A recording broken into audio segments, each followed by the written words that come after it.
Se você é membro do My News, está no ar a campanha Traga um Amigo para o Bonde dos Membros. Quem indicar um amigo para ser membro ganha 2 porta-copos. Quem trouxer 3 amigos ou mais recebe esse boné. Então corre porque a promoção termina no dia 23 de julho. Seja membro e participe.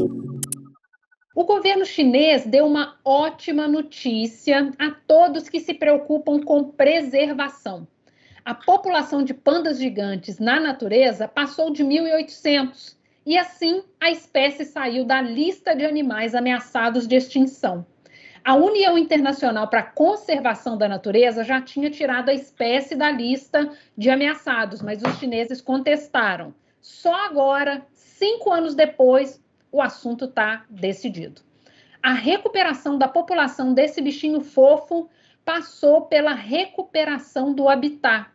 A China recriou as florestas de bambu, que é o alimento dos pandas. Além disso, os cientistas investiram na reprodução em cativeiro dos pandas, não dos cientistas. No Brasil, as boas notícias são para as ararinhas azuis. A espécie nativa da Caatinga do Nordeste foi declarada extinta na natureza no ano 2000. Ano passado, 52 exemplares que viviam em cativeiro na Alemanha foram trazidos para a região de Curuçá, no norte da Bahia, habitat original das ararinhas. Esse ano nasceram os primeiros filhotes de ararinha azul na natureza depois de 30 anos, 3 décadas, gente. O projeto de recuperação da espécie também passa pela conservação do habitat.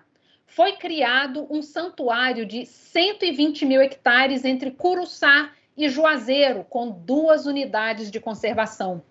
Pedro, será que a espécie humana está acordando para a importância da preservação das outras espécies? Se ela não acordar, quem vai ser extinta vai ser ela, né? Não tem outro caminho. Sem a natureza, a gente não vive. Nesse momento aí de pandemia, que as pessoas ficaram mais reclusas, pelo menos a natureza conseguiu dar um fôlego aí e melhorar muita coisa. Mas eu acho que ainda falta muito para a gente chegar no satisfatório, não é nem no bom. Ótimo ouvir uma notícia dessa, que as ararinhas azuis estão voltando para o seu local de origem. Tomara que cresçam, vou usar a palavra floresçam, mas que se espalhem, né? Acho que é isso que a gente espera. Mas existe realmente uma reconexão das pessoas em busca de produtos mais naturais, né? Eu acho que isso busca, um pouco vem para a cannabis, né? As pessoas querem usar menos antidepressivos, usar menos ansiolíticos. A ansiedade gerada por esse momento de pandemia, as pessoas muitas vezes preferem alguma coisa mais natural, né? Alguma coisa menos agressiva, né? Só que aí, como você falou, esbarra no preço, né? Esbarra no acesso. Isso porque moramos num país que a primeira carta, a primeira literatura que falava desse país já falava que aqui tudo que se planta dá, né? É uma planta que veio pelos negros, né? Depois os negros fugiram das senzalas, levaram para as regiões quilombolas, por isso que o polígono da maconha é uma região quilombola, né? Eles usavam tanto para fins sociais, como também para melhorar a questão da dor.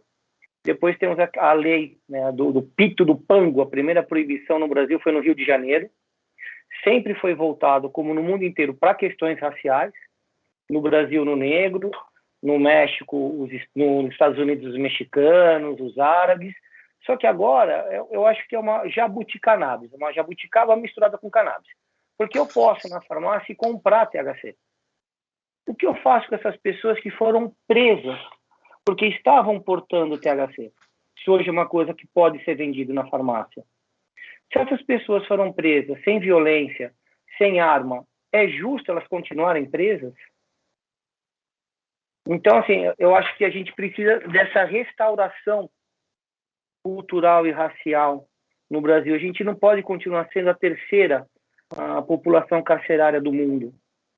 Não podemos, assim, aumentar tanto. Essa guerra das drogas, da forma como ela é feita, não deu certo. A gente precisa, a primeira coisa, é tirar a cannabis do traficante. O problema não é a planta. O problema é a forma como ela é usada e quem que vende ela. Então, precisamos de uma maturidade. E nosso governo falha. 3 países na América do Sul não plantam cannabis: Venezuela, Brasil e Bolívia. O resto todo mundo planta. E todo mundo está rezando para que aqui não se plante, para que eles possam vender para cá. Que eles peguem o nosso dinheiro.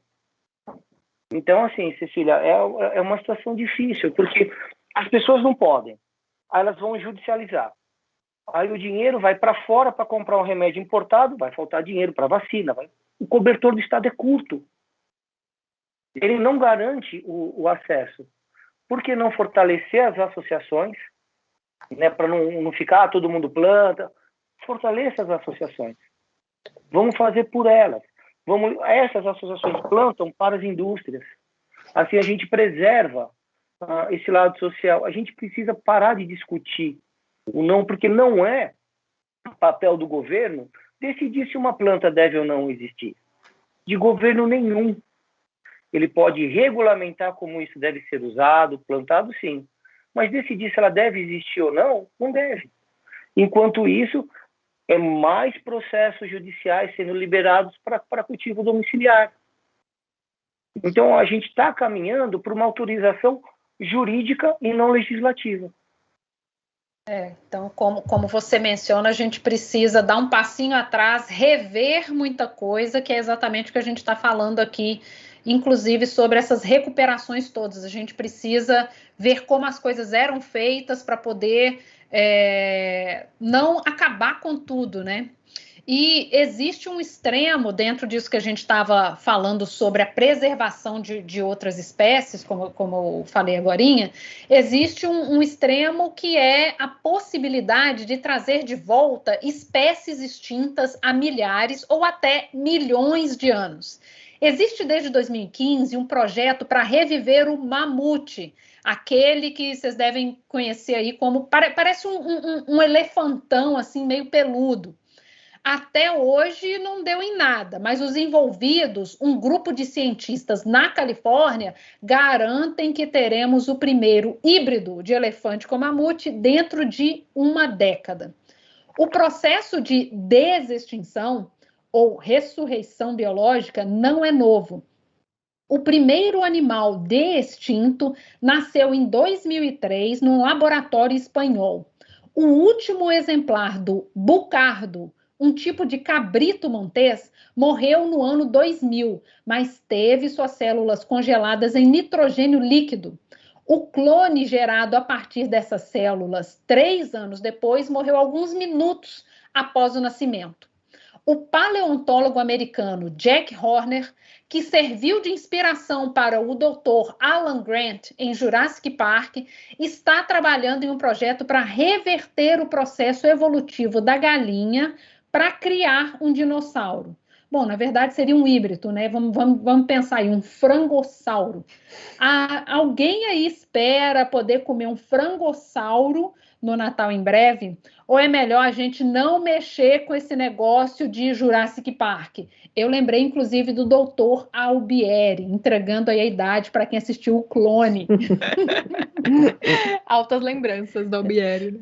Muitas lembranças. É melhor deixar esse negócio para lá ou a gente... Ou isso é uma coisa interessante para a ciência? O que vocês acham? Eu tenho medo. Eu tenho 2 sentimentos. Eu acho assim, a evolução ela se autorregulamenta, né? Ela se autocontrola. Então, quando a gente tem a evolução das espécies se adaptando ao ambiente, a gente já tem agora as espécies melhores adaptadas para o que a gente vive agora. Então, desse ponto de vista, né, eu não gostaria de ver bichos revividos por aí. Mas, ao mesmo tempo, tentar reviver esses animais nos traz muitas informações de engenharia genética. Então, a gente pode avançar muito no campo da engenharia genética sem necessariamente ter um frangossauro no bandejão da USP, como o comentário aqui no chat.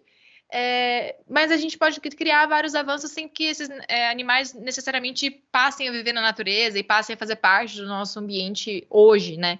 Então, eu enxergo isso com esse sentimento misto, né? Não é legal a gente botar uns bichos aqui que não deveria estar, que, né, Darwin já extinguiu, embora nós humanos também sejamos responsáveis pela extinção de diversas espécies, né? O Homo sapiens, a partir do momento que integrava novos territórios, extinguia muitas espécies, mas ao mesmo tempo quem está aqui está adaptado.